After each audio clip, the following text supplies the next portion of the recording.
Skibidi Toilet is real, and we will be discussing it today because I think that it might be deep, actually.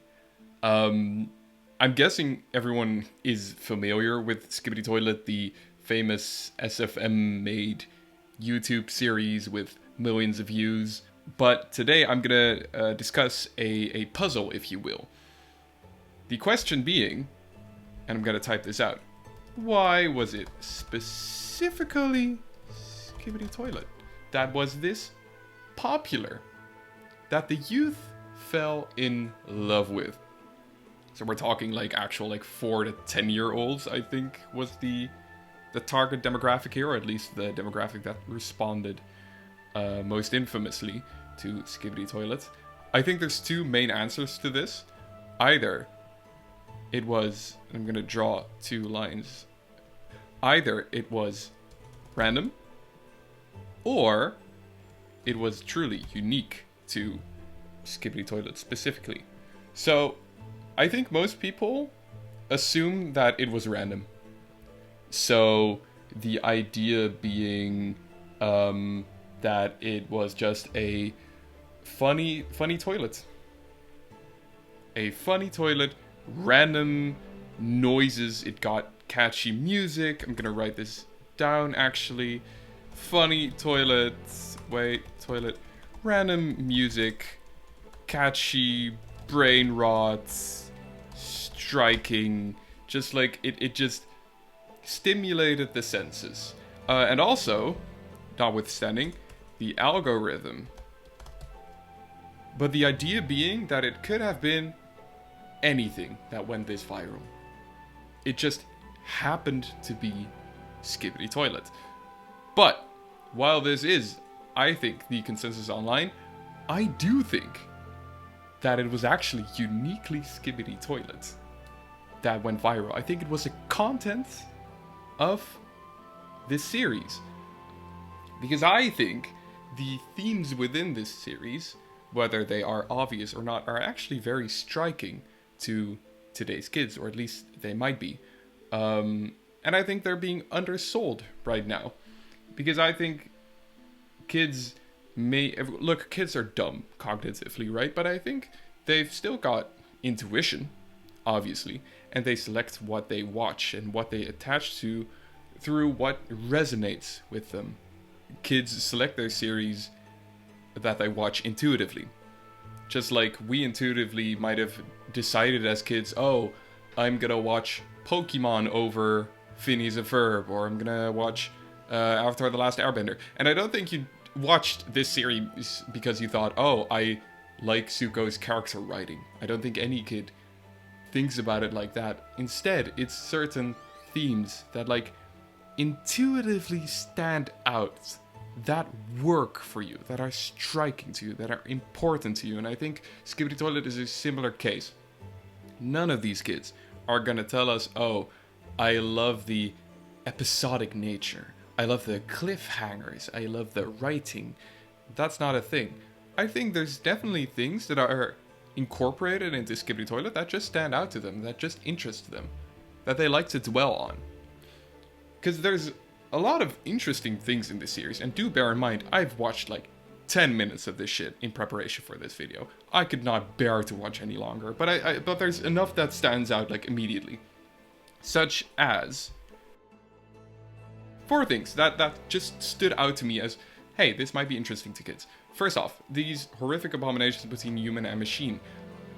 A genuine theme of today's society is how nature and technology are blending more and more, and that we are kind of losing our own natural self in the artificial world that we are creating. So I do think that might stand out to a kid. A kid now grows up with screens everywhere around them. They see their parents always on their screen. And while I don't think a kid like is very cognizant of that this might be a problem, I do think intuitively they might feel, hey, something's wrong. I don't think this body was meant to sit on a screen all day.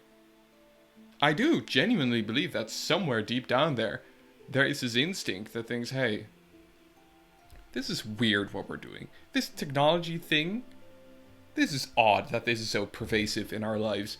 And Skibidi Toilet, like, offers an opportunity to dwell on this tension between technology and nature through, like, this horrible combination of man and toilet, or man and machine.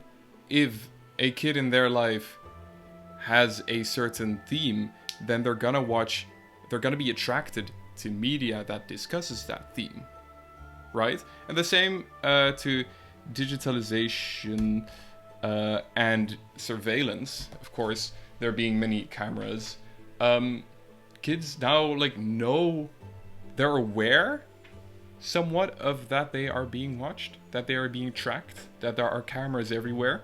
They might not worry about it, they might not think about it all the time, but they are aware, uniquely aware. Because when we were kids, this wasn't really a thing, this surveillance state. Like, yeah, there were cameras, but they're much more present nowadays, especially with phone cameras and other kids having phones and people taking pictures of each other all the time. There's barely any sense of privacy, even amongst 10-year-olds nowadays.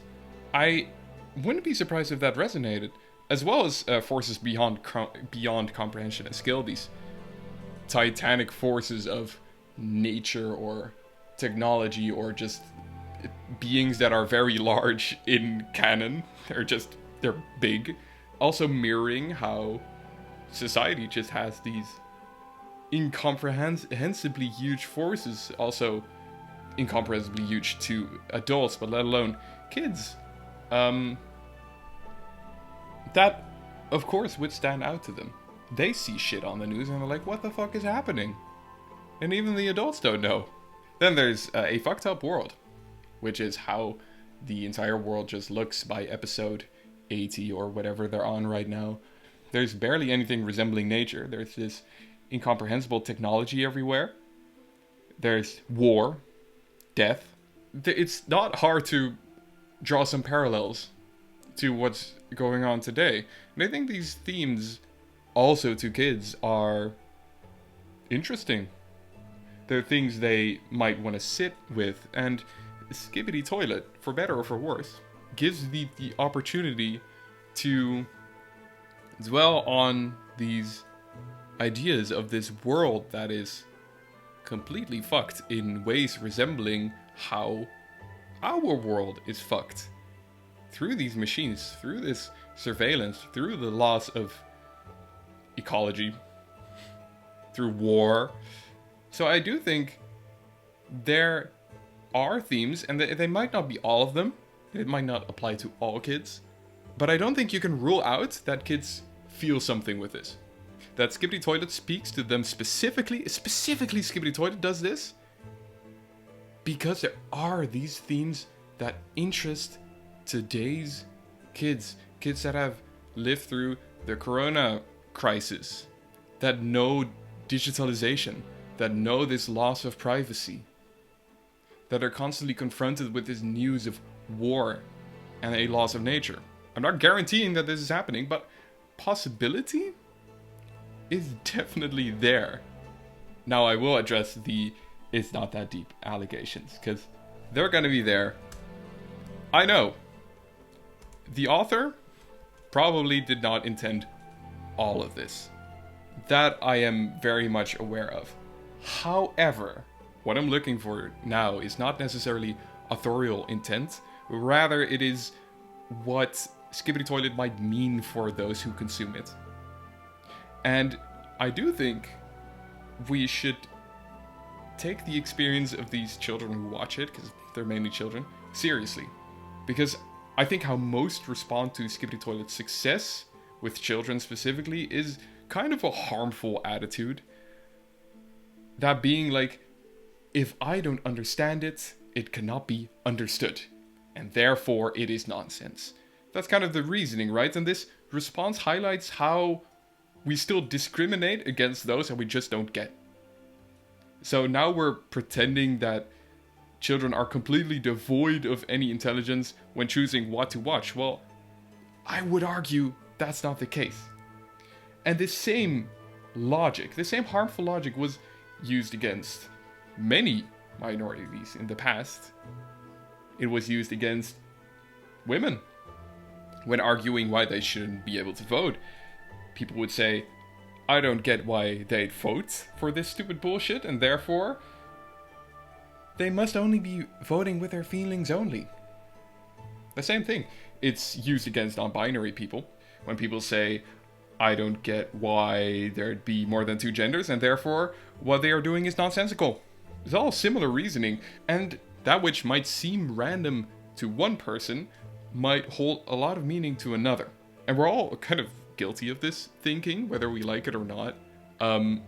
Because I also thought Skibidi Toilet was just random noise before I looked into this.